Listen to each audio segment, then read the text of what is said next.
चलो अब हम अपनी एआई से स्टार्ट करेंगे कि सारी वीडियोस बनाएंगे। सबसे पहले हमारा जो टॉपिक है वो है डॉक्यूमेंट्स लोडेड। हम डॉक्यूमेंट्स लोडेड के बारे में सब कुछ डिटेल से पढ़ेंगे। अब ये बहुत ही सिंपल है, आपने कोड्स याद करने हैं, बट ये जो थ्योरी है it is very simple concept. अगर आप समझ लो, मैंने ये सारा टेक्स्ट लिखा है आपके लिए कि आपको पहले से समझ आ जाए। साथ साथ लिखते हुए बहुत टाइम लग जाता है। डॉक्यूमेंट लोडेड का सब आपका टॉपिक है। अब एक इमेजिन करो, एक सिनेरियो, आपके पास बहुत सारे डॉक्यूमेंट्स हैं, ठीक है। पीडीएफ हैं, टेक्स्ट फाइल है, वर्ड की फाइल है, पीपीटीज है, वेबसाइट के आर्टिकल्स हैं, एचटीएमएल की फाइल्स हैं, सीएसवी की फाइल्स हैं। आप एक एआई चैटबॉट को बनाते हो, उसको कहते हो कि तुम पूरी रीड करो, उनको अंडरस्टैंड करो और उन फाइल्स में से मुझे आंसर करो। जो मैं क्वेश्चन करूँ आपसे उस फाइल में एआई चैटबॉट के हम बोल दो तो मुझे उसको आंसर दो उन सब फाइल्स में से। बट मसला ये एआई चैटबॉट के अंदर जो large language model LLM use होता है वो डायरेक्टली फाइल्स रीड नहीं कर सकता, cannot handle very long text at once. बहुत बड़ा एक एट वंस एक बहुत बड़ा टेक्स्ट को रीड नहीं कर सकता पीडीएफ टेक्स्ट फाइल्स। तो उसका सोल्यूशन क्या है? हम पाइपलाइंस को बिल्ड करते हैं। पाइपलाइंस किस तरह से? हम डॉक्यूमेंट्स को छोटे छोटे टुकड़ों में तोड़ते हैं, छोटे छोटे टुकड़ों को एम्बेडिंग्स में तोड़ते हैं, एम्बेडिंग्स को वेक्टर डेटाबेस को देते हैं, वेक्टर डेटाबेस में सर्चिंग चलती है और वो सर्चिंग कौन करता है? एलएलएम करता है। देखो, सबसे पहले चंक्स बनते हैं। एम्बेडिंग्स जो होती है ना, एम्बेडिंग्स का मतलब है, यूँ समझ लो, embeddings anything in numbers, okay, meaningful numbers, meaningful numbers जो कंप्यूटर अंडरस्टैंड कर सके, वो एम्बेडिंग्स है। और एम्बेडिंग्स को वेक्टर डेटाबेस हैंडल करती है। वेक्टर डेटाबेस हमारे पास फाइल्स है, ठीक है। फेसबुक वालों की एक वेक्टर डेटाबेस है जो एम्बेडिंग्स को अपने अंदर ले लेती है और वो एलएलएम पे उसके अंदर सर्च करती है एम्बेडिंग्स के अंदर। एलएलएम पे यहाँ कोई भी हो सकती है, ग्रॉक की हो सकती है, ओपन एआई की हो सकती है, हगिंग फेस वालों की हो सकती है, कोई भी हो सकता है। हम ग्रॉक यूज़ कर सकते हैं, ओपन एआई यूज़ कर सकते हैं, हगिंग फेस यूज़ कर सकते हैं, चैट जीपीटी वगैरह सारा कुछ। डॉक्यूमेंट लोडर्स क्या होते हैं? ठीक है, डॉक्यूमेंट लोडर्स एक तरह के ट्रांसलेटर होते हैं, ठीक है। ये पूरी पाइपलाइन डॉक्यूमेंट लोडर्स है। आपके डॉक्यूमेंट्स पीडीएफ है, सीएसवी है, ठीक है। अब डॉक्यूमेंट लोडर क्या करता है? ओपन करता है पीडीएफ टीएक्सटी या इस तरह की फाइल्स को, उसमें से रीडेबल टेक्स्ट एक्सट्रैक्ट करता है। वो टेक्स्ट जो पढ़ा जाता हो उस टेक्स्ट को एक स्टैंडर्ड फॉर्मेट में रैप करता है, वो वाला फॉर्मेट जो कंप्यूटर समझ सकता हो, और उसको एक डॉक्यूमेंट का ऑब्जेक्ट बोल देता है। So instead of chaos everything becomes a simple document। यानी वो कहता है ये पेज का कंटेंट है इस तरह का, उसका मेटा डाटा है, उसकी सोर्स है, उसकी फाइल है, जो टेक्स्ट है वो टेक्स्ट लिख देता है पूरा। वरना तो जो पीडीएफ होता है, कंप्यूटर को क्या पता पीडीएफ में क्या लिखा हुआ है। पीडीएफ से एक्चुअल टेक्स्ट एक्सट्रैक्ट करता है, वो एक्चुअल टेक्स्ट इस तरह से डॉक्यूमेंट को दे देता है। ये एक डॉक्यूमेंट का ऑब्जेक्ट होता है। अब ये जो डॉक्यूमेंट के ऑब्जेक्ट में जो पेज का कंटेंट है ना, अगर यहाँ पे ये इस एक्चुअल टेक्स्ट की स्ट्रिंग के अंदर ये वाला जो स्ट्रिंग है, ये वाला ये यहाँ से लेकर यहाँ तक दिस स्ट्रिंग, देखिए ये एक बहुत बड़ा स्ट्रिंग है, 1000 लाइन्स का, तो ये तो पढ़ा नहीं जाएगा। एलएलएम भी गलतियाँ कर देगा इसमें। तो हम इस स्ट्रिंग को छोटे छोटे टुकड़ों में तोड़ सकते हैं, पेज कंटेंट की स्ट्रिंग को और छोटे छोटे छोटे छोटे टुकड़ों में तोड़ सकते हैं, ठीक है। ओके, पहला काम क्या होता है? डॉक्यूमेंट का ऑब्जेक्ट बना। डॉक्यूमेंट लोडर ने डॉक्यूमेंट का ऑब्जेक्ट बनाया। जितना भी पीडीएफ में जितना भी रीडेबल टेक्स्ट था ना, टेक्स्ट जितना भी टेक्स्ट था वो सारा इधर डाल दिया पेज कंटेंट के अंदर। अब इसका नेक्स्ट प्रोसेस क्या है? हम टेक्स्ट को स्प्लिट करेंगे, तोड़ देंगे। ये वाला जो टेक्स्ट है ना, इसको छोटे छोटे टुकड़ों में तोड़ देंगे। Because LLM can not read 200 पेजों का टेक्स्ट, मतलब बहुत 2000 लाइनों का टेक्स्ट कांट रीड। पूरा पिज़्ज़ा वो नहीं खा सकता, हम उसको छोटे छोटे टुकड़ों में स्लाइस कर देंगे ताकि इजीली खाया जा सके। इसको टेक्स्ट स्प्लिटिंग कहते हैं। अब अब अम, अब इसकी कुछ टाइप्स हैं। उसकी पहली टाइप है हमारे पास फिक्स्ड साइज कैरेक्टर चंकिंग। अब फिक्स साइज कैरेक्टर चंकिंग का मतलब होता है हम स्प्लिट कर देते हैं टेक्स्ट को based on number of characters. मतलब हम कहते हैं कि जितने भी टेक्स्ट है ना वो 50-50 डिजिट में स्प्लिट हो जाए। यानी पहले ये जो एक्चुअल टेक्स्ट है ना ये छोटे छोटे 50-50 बहुत सारे स्ट्रिंग में कन्वर्ट हो जाए। मतलब 50 वर्ड्स, ठीक है।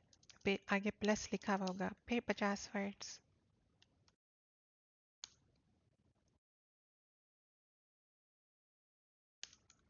फिर आगे प्लस, फिर आगे 50 वर्ड्स, फिर आगे प्लस, फिर आगे 50, इस तरह से चल रहा है। So on.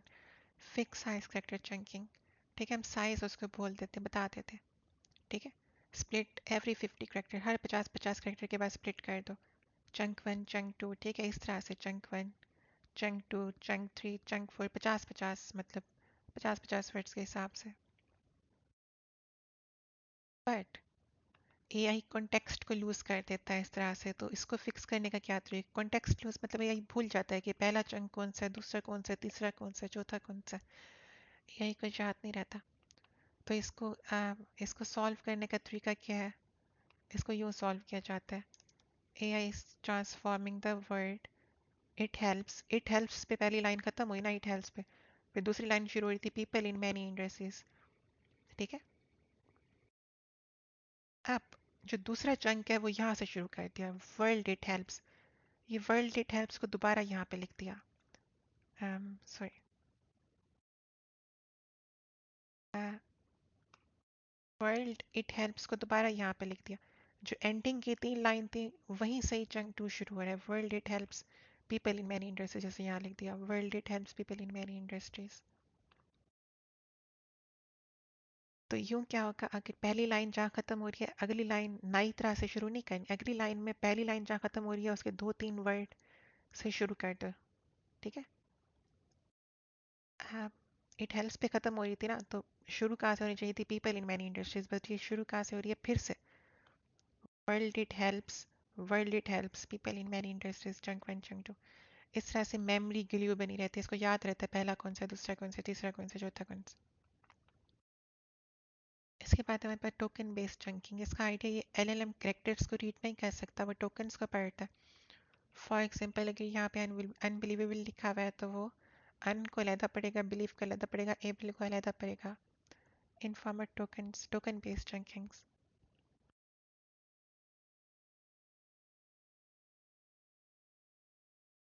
इसका नुकसान ये होता है टोकन बेस के, जो सेंटेंसेस हैं ऑकवर्डली कट हो जाते हैं बीच बीच में से। देखो ये ऑकवर्डली कट हो रहा है एक सेंटेंस, फिर ऑकवर्डली कट हो रहा है, फिर ऑकवर्डली कट हो रहा है। अब ये BELIE भी ऑकवर्डली कट हो गया, ठीक है। इसका डाउन साइड ये होता है। बट ये टोकन बेस्ड चंकिंग भी इसी तरह से, बहुत सारे टोकन ऐसे चंक हो जाते हैं, मुख्तलिफ टुकड़ों में बंट जाते हैं। ओके, अभी हम टेक्स्ट स्प्लिटिंग पढ़ रहे हैं। इसके बाद इसका एक और टाइप है रिकर्सिव चंकिंग। ये सबसे स्मार्ट और प्रोफेशनल वे है करने का, ठीक है। इसमें हम क्या करते हैं, इसका जो ऑर्डर होता है, मतलब ये किस तरह से, इसका तरतीब किस तरह से देते हैं। पहले पैराग्राफ लिखते हैं, ठीक है, फिर लाइंस लिखते हैं, फिर सेंटेंसेस अलग-अलग करके लिखते हैं, फिर वर्ड्स अलग-अलग करके लिखते हैं, फिर करेक्टर्स सारे अलग-अलग करके लिखते हैं, ऐसे ABCD अलग-अलग ऐसे। ओके, इस तरह से अलग-अलग करके लिखते हैं सारे। So instead of chopping randomly it preserve ideas, उसको आइडिया हो जाता है कि कहाँ पे क्या क्या वर्ड है, कहाँ पे क्या क्या है। इन ऑर्डर हम उसको लिख देते हैं। Recursive chunking, chunks that make sense, better embeddings, better answer. और लैंग चेन वाले जो हैं वो रिकमेंड करते हैं कि आप रिकर्सिव चंकिंग को परफॉर्म करें। एम्बेडिंग्स क्या होती है मैंने आपको ऊपर यहाँ पे बताया। एम्बेडिंग्स कहते हैं मीनिंगफुल नंबर्स। ओके,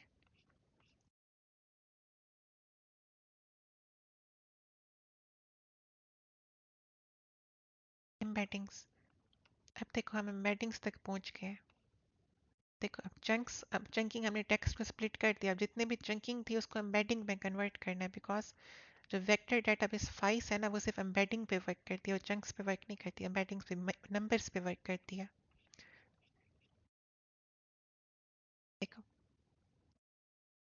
एक टेक्स्ट था आई लव कैट, ये बन गया 0.012 minus 0.87।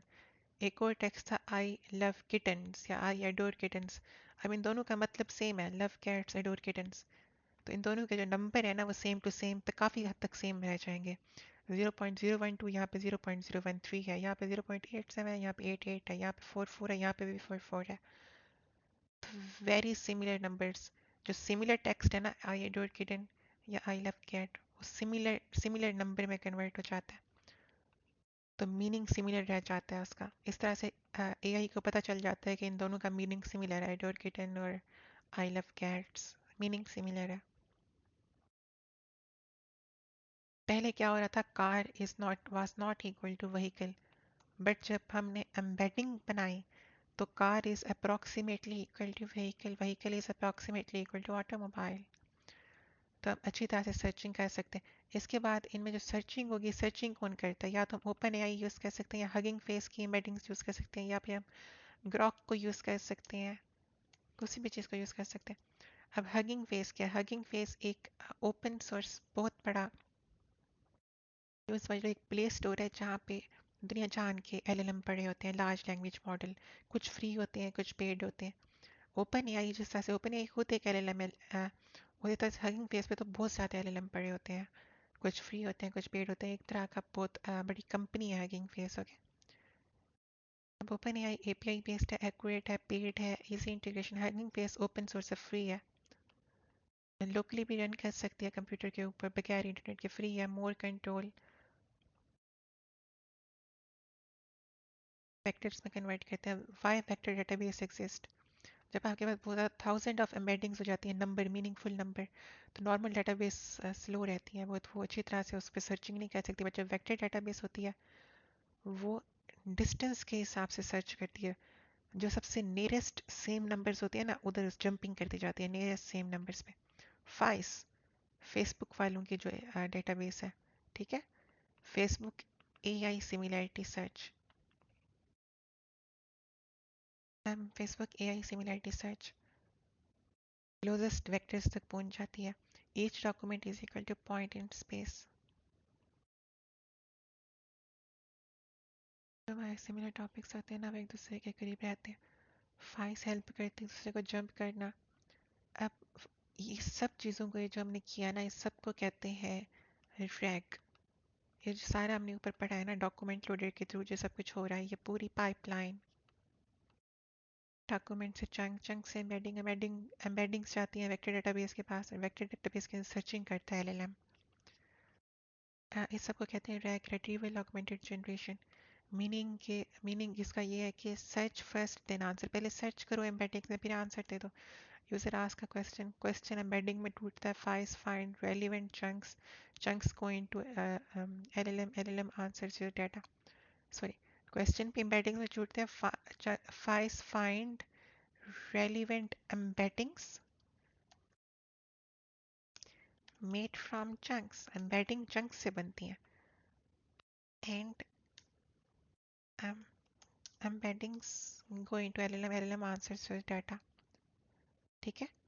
Document loaded read file, splitted make them digestible, splitted के हमने बहुत सारी टाइप्स पढ़ी ऊपर कौन कौन से होते हैं। embeddings turns meaning into number, vector db store and search meanings, rag makes LLM answer from real data। तो पूरी डॉक्यूमेंट लोडर की फाइल आप ये पढ़ोगे तो आपको सारी समझ आ जाएगी।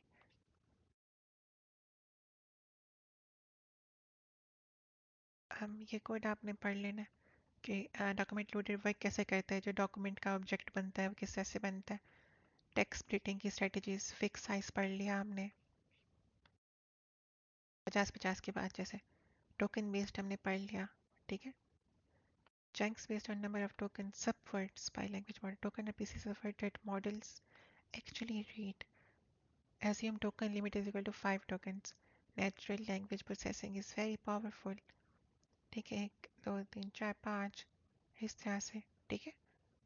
चंक्स में हर वर्ड अलग अलग टूट जाता है, ये टोकन्स बन जाते हैं, जैसे मैंने आपको अनबिलीवेबल करके दिखाया, जैसे रिकर्सिव चंकिंग है, tries to split text using multiple separators in order, एक ही ऑर्डर बन जाता है, पहले पैराग्राफ, फिर सेंटेंस, फिर वर्ड्स, फिर कैरेक्टर्स, ठीक है।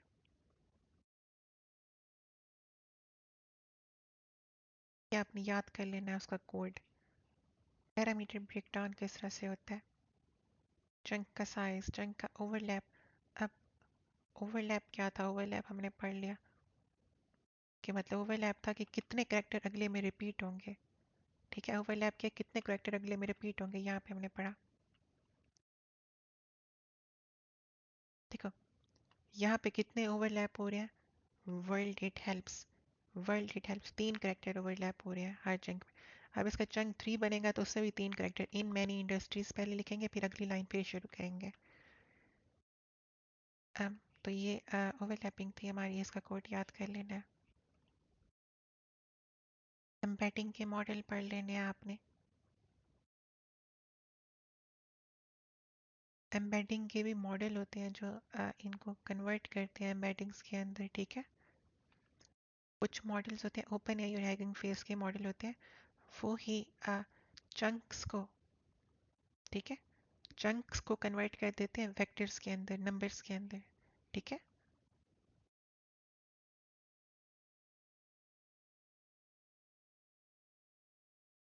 नंबर्स में कन्वर्ट कर देते हैं। और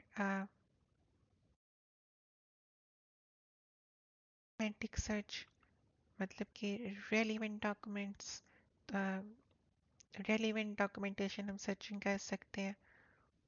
क्या आपको बेसिक कंसेप्ट तो मैंने आपको दे दिया पूरा। Clustering, clustering and classification. ठीक है, अब क्लस्टरिंग का मतलब होता है कि सिमिलर जो डॉक्यूमेंट है उनको साथ साथ लिख दो, सिमिलर डॉक्यूमेंट्स को साथ साथ लिख दो एक साथ, जो भी सिमिलर डॉक्यूमेंट्स हैं, क्लस्टर, सिमिलर चीज़ों का एक एक क्लस्टर बना दो। एम्बेडिंग्स किस में स्टोर होती हैं, वेक्टर डेटाबेस में स्टोर होती हैं। वेक्टर डेटाबेस कौन कौन सी है, फाइव, स्पिनोका, क्रोमा, विवेट। फाइव को पढ़ रहे हैं अभी।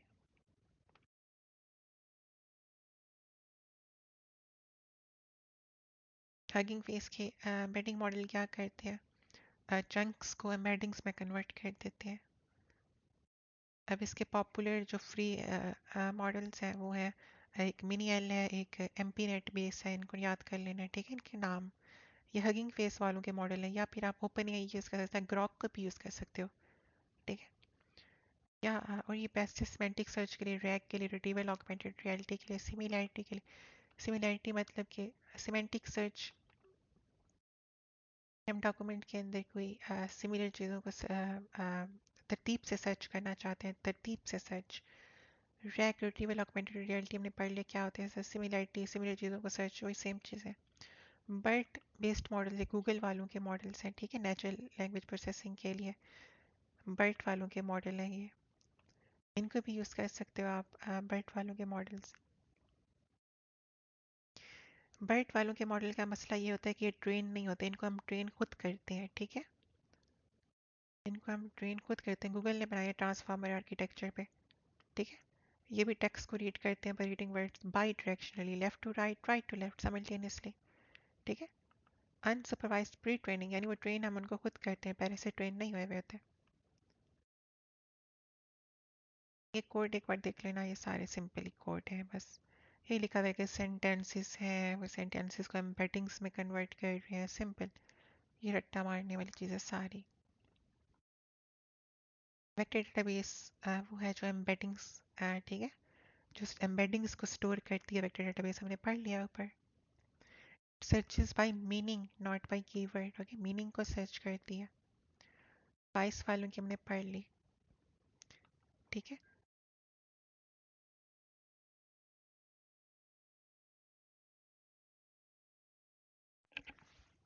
हम फाइस यूज़ करते हैं इंडेक्स्ड, इंडेक्सिंग एल्गोरिथम को यूज़ करते हैं जो बहुत फास्ट होते हैं, यानी वो जंप करता जाता है, सिमिलर मीनिंग्स में जंप करता जाता है। स्टोर करता है एम्बेडिंग्स को, इंडेक्सेस बना लेता है, यानी बहुत सारे लोकेशंस बना लेता है जहाँ पे वो सिमिलर मीनिंग्स के ऊपर जंप करता जाए। ठीक है, टाइप्स ऑफ फाइस इंडेक्सेस, यानी कि वो वाली लोकेशंस जहाँ पे वो जंप कर करके जा सकता है, वो वाले इंडेक्स जहाँ पे वो जंप कर करके जा सकता है। ठीक है, सिमिलर मीनिंग्स पे वो इंडेक्स की टाइप्स हमारे पास है। Index flat L2, index IVF और इंडेक्स HNSW और इंडेक्स PQ। अब इनके यूज़ केस क्या है? जो स्मॉल डाटा सेट होते हैं उनके ऊपर वो इंडेक्स ये वाले फ्लैट इंडेक्स बना देता है। ये जस्ट सिर्फ उसकी नेमिंग्स है इंडेक्स की, बस और कुछ भी नहीं है। ठीक है। लार्ज जो लार्ज चंक्स होते हैं उनके ऊपर, लार्ज एम्बेडिंग्स होती हैं उनके ऊपर ये इंडेक्स IVF बना देता है। जब उसने बिल्कुल एग्जैक्ट सर्चेस करनी होती है एग्जैक्ट मीनिंग के ऊपर, तो ये वाले इंडेक्स बनाते हैं, ये बहुत ज़्यादा बन जाते हैं। ठीक है। जितने ज़्यादा इंडेक्स होंगे उतनी ज़्यादा एग्जैक्ट सर्चेस होंगी। जब मेमोरी एफिशिएंट सर्चिंग करनी होती है तो सबसे कम इंडेक्स बनाता है इंडेक्स PQ। बहुत थोड़े इंडेक्स होते हैं, फिर मेमोरी बच जाती है। सबसे पहले आपने इंस्टॉल करना है फाइव CPU को। ठीक है। अब ये कोड आपने याद कर लेना है हर चीज़ का। फिर एम्बेडिंग्स को क्रिएट करना है। सबसे पहले तो डॉक्यूमेंट होगा एक पूरा। ठीक है। डॉक्यूमेंट की एम्बेडिंग बनेगी। ठीक है। पहले तो हम देखेंगे मॉडल कौन सा है। मॉडल हमने अभी ऑल मिनी एलएम यूज़ किया है। मॉडल जैसे पढ़े थे ना पीछे, हमने कहा बहुत सारे मॉडल होते हैं। मिनी एलएम है, MP नेट है। हम मॉडल एम्बेडिंग बनाने का अर्निंग फेस का मॉडल यूज़ कर रहे हैं। मॉडल यूज़ किया एल्यूमिनियम। ठीक है। Sentence transformer. और ये डॉक्यूमेंट था। इस डॉक्यूमेंट के ऊपर इसको हमने एम्बेडिंग में कन्वर्ट कर दिया और उसके ऊपर हमने इंडेक्स बना दिए। Dimension is equal to index flat L2, क्योंकि ये स्मॉल डाटा सेट था, छोटा सा डाटा सेट था, तो थोड़े से इंडेक्स बनेंगे इसके ऊपर। इंडेक्स बना दिए फ्लैट L2 और वेक्टर्स बन के इस तरह से अपनी एग्जैक्ट कोड याद करना है। फिर स्टेप 4 है सर्च फॉर सिमिलर टेक्स्ट। ठीक है। सिमिलर टेक्स्ट को सर्च करेगा, इस तरह से शो रिजल्ट कर देगा लूप लगा के। फिर हमारे पास पहले था 4 लाइनें थी। 4 लाइनों में सिमिलर लाइनें जो थी ना, फाइस फाइस की लाइनें, वो उसने शो कर दी। 4 लाइनें थी, फाइस की लाइन थी, फिर एक मशीन लर्निंग की लाइन थी, फिर एक AI की लाइन, फिर फाइस। अब सिमिलर लाइन ये वाली थी, ये कहानियां थी बीच में, तो उसने सिमिलर लाइनें शो कर दी सिर्फ फाइस और फाइस। फाइस यूज होता है रैक के लिए, रिट्रीवल ऑगमेंटेशन के लिए यूज होता है ये फाइस। ओके। रैक के लिए यूज करते हैं इस फाइस को। तो सिंपल है, ये मैंने सारा कुछ देख लिया। ओके।